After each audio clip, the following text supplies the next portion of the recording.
యాదగిరిగుట్ట లక్ష్మీనరసింహస్వామి జన్మ నక్షత్రమైన స్వాతి నక్షత్రం సందర్భంగా దేవస్థానంలో సామూహిక గిరి ప్రదక్షిణ కార్యక్రమాన్ని చేపట్టారు.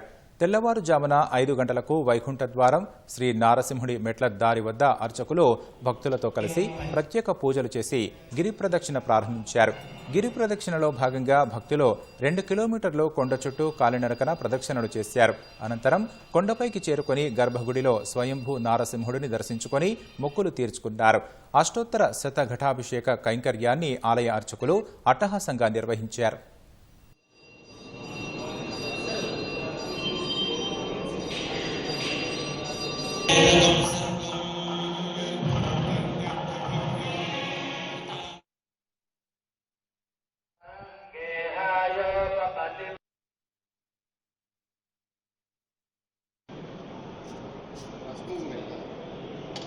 पंचा